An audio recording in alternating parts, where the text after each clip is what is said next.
Bom dia! We are in Alentejo, Portugal, with my special guest Miguel, and we will talk today about CORK. Please watch us until the end.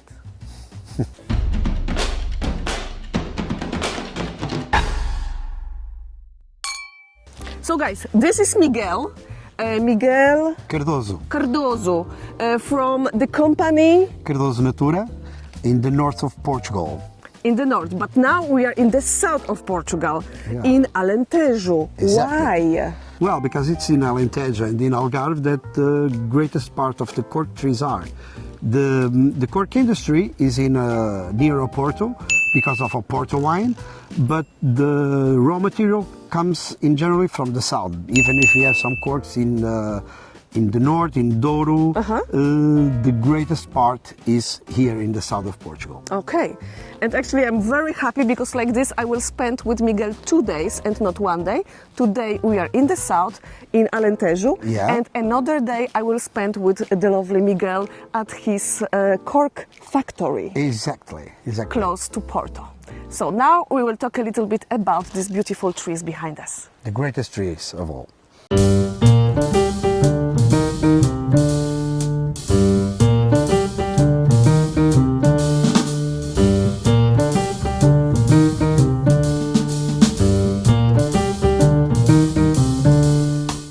Miguel, can we just take the cork out of any tree and use it for cork production? No, we can only take from Puerco Suber. What is it? It's cork tree in Portuguese, sobreiro. It's the tree that gives us corks. So there is one behind you. Yeah? And the cork is on or the cork is not on? What is happening? What is it? Well, this is the cork that we are going to take it. It's got a number 2 because the time that we take it before, it was in 2012. So we're going to take him this year, 2023.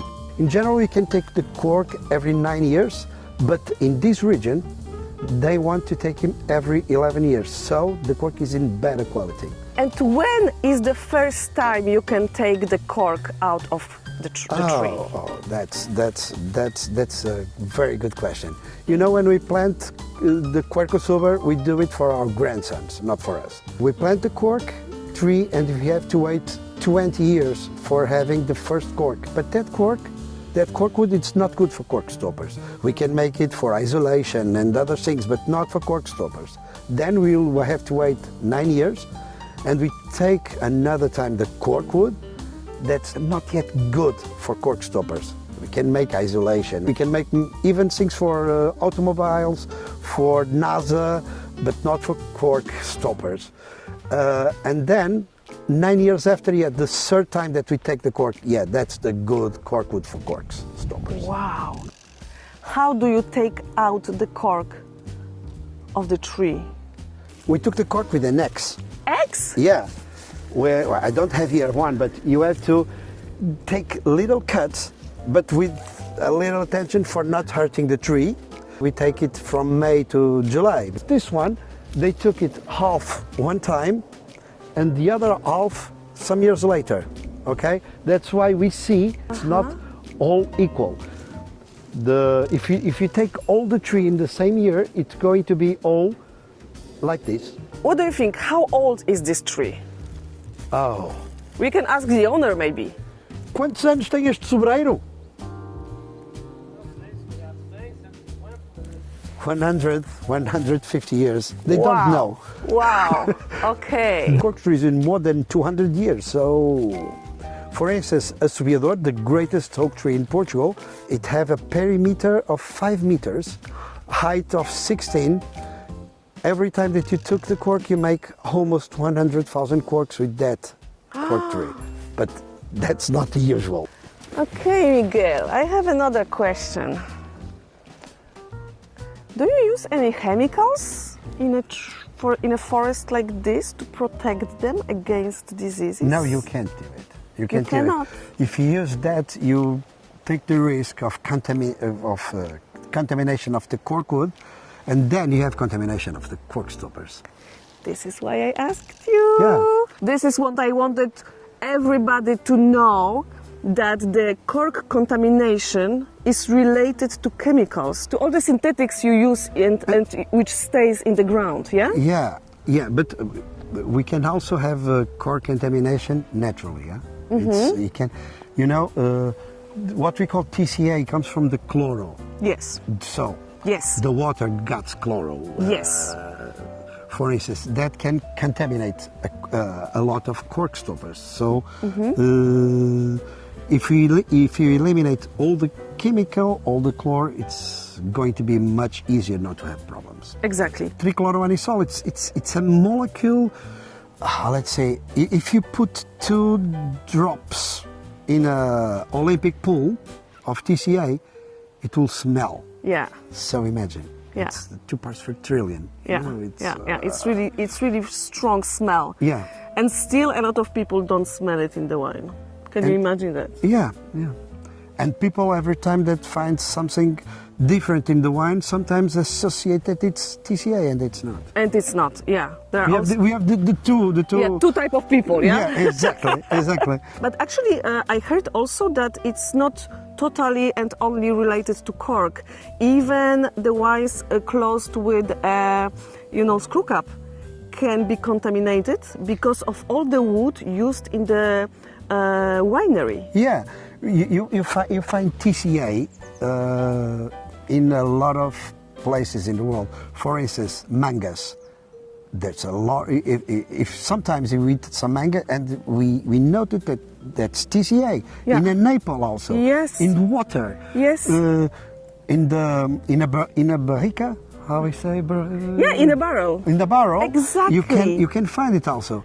But, it's... So we shouldn't call it a cork taint, I think. Yeah. And I read a lot of articles recently that we try not to use that expression anymore because it's not right. Yeah, it's a default that it always been related to the cork industry. Yeah, and you know that a few days ago, somebody in one winery gave me water to drink.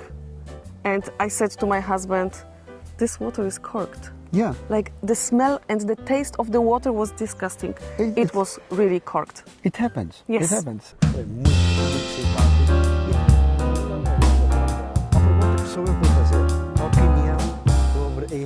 After this little tour in the forest, we went to the factory when they sorted the big pieces of cork and prepared to be sent to the cork companies, like the one of Miguel Cardozo. The raw material is like that, this is what we saw in the trees. Yes. It's already cut in the middle because, it sorts around, and then they cut it for the transportation. It's easier. Otherwise, you have a lot of empty space in the truck. Here, with this, we can separate the cork for the thickness and the quality, because we have cork for making cork stoppers, corks for making champagne corks, and cork for making micro-agglomerated corks, for instance, okay? As you can see, I had a lot of fun in that factory.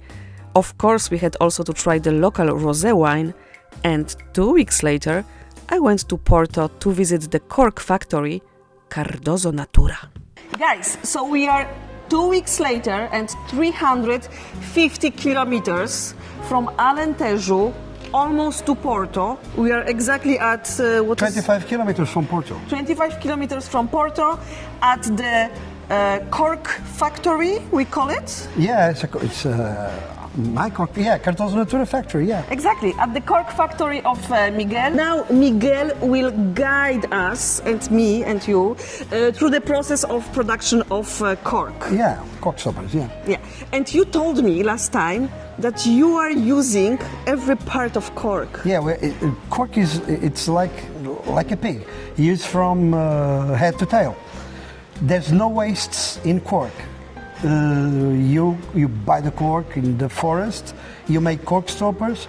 With the waste, you can use it for technical corks, for decorative corks, for shoes, bags, everything, even paddle rackets. Yeah. That's true, and you must know that paddle is a sport which is extremely important in Portugal. I didn't know anything about paddle, and now everybody says to me, you need to play paddle with us. I don't know about it. You are playing paddle? Yeah, because everybody is playing paddle in Portugal. The last time of the paddle is the best one, where you drink some beers with your friends, so it's a good sport. Okay. Yeah.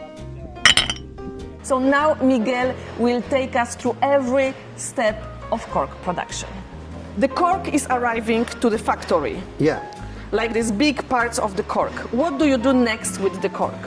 What we do, we make the boiling of the cork, so then she can get more soft, so that we can work, and then we're making a first disinfection of the cork.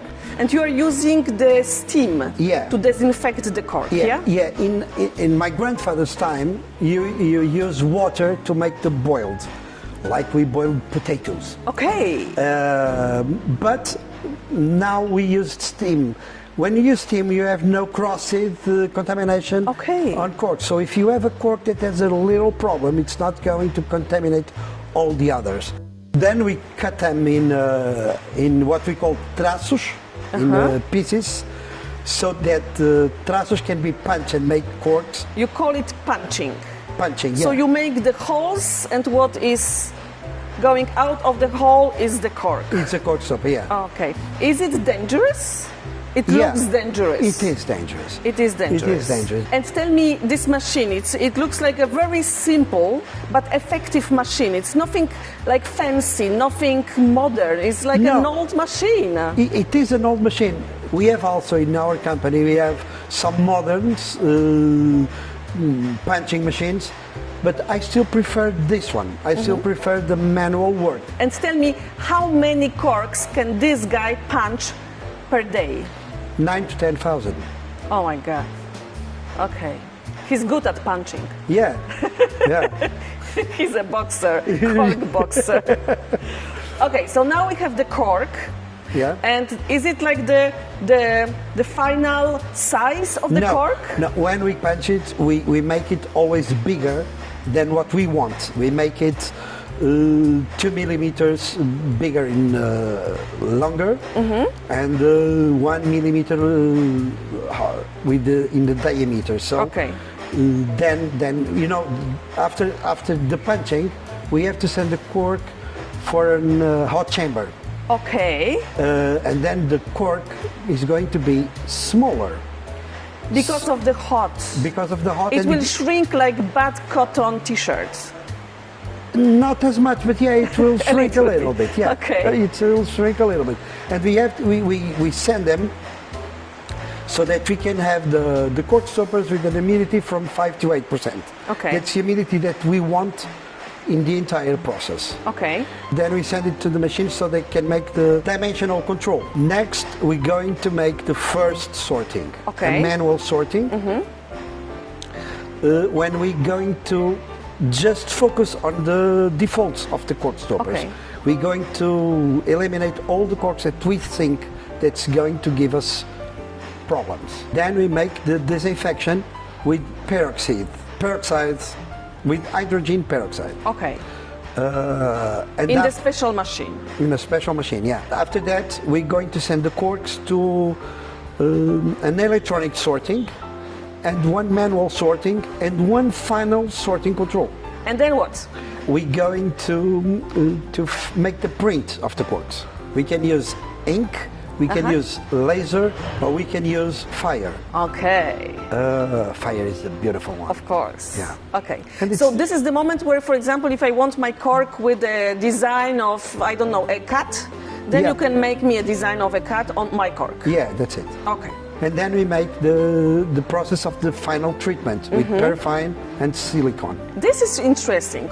Paraffin and silicone. What for? It's going to make the cork resistant to liquids. Yeah, exactly. And then with the silicone, it's going to be easier for the bottling and the opening of the bottle. Yeah. Okay, so the cork will be more slippery. That's it. That's it. Okay. And it looks really fun. It It's looks fun. like, you know, the old game where they were like balls and you take one ball and there is like a bingo, Yeah, yeah. it's like a bingo. Yeah. It looks like a bingo. It's for me. The most beautiful part of the cork is when I took it from the bottle. Of course, But, of course. Yeah. yeah. Then there is really bingo. Yeah, that's it. Yeah. Bingo. Okay.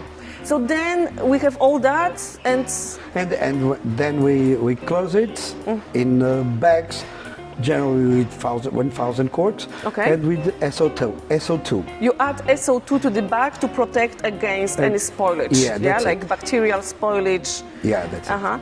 Tell me, what do you do with these pieces with the holes inside? Well, we sell them to make technical corks. It's the waste of the cork. What is a technical cork? It's a cork made with little pieces of cork that we use glue to join them. Okay, we all know that corks, like this type of Yeah. corks. They are used mostly for like cheaper wines, yeah? Yeah, and for wine that's going to be less time in bottle. Of yeah. course, yes. And then you have also some kind of powder out of that, out Yeah. of the whole production? Yeah, that powder we use it for making electricity, for instance, for heating, and we can use it also for the worst quality cork stoppers. Seriously? Yeah, and we use it what we call chromated corks. That it's natural corks that are less beautiful with the bigger lenticels, and we use the dust of the cork and the glue to put them a little prettier. Okay. How you liked it? Please write in the comments. If you have any more questions to Miguel, if you write me in the comments any of your questions, I will try to ask him and write you the answer. Yeah, that's it. Because as you see, Miguel knows every answer and he's a very intelligent and sympathetic person, so he will help us to understand the whole process. Isabel is lying, but yeah. No, actually, Miguel is really, really nice. So please watch the next episode next week and share this episode, because this episode was in English, so everybody can understand it in the whole world. And if you are looking for a good cork, please contact Miguel. Yeah, and if you come to Portugal, don't hesitate in contact us to visit our company. Really? Yeah. That's fantastic. And then you can see all this fantastic stuff. Okay, it's a small company, but really beautiful. And thank you so much, Miguel. You're welcome. That was a pleasure. And see you next week. And don't forget about sharing and subscribing and all that stuff I'm back in. Bye. Bye.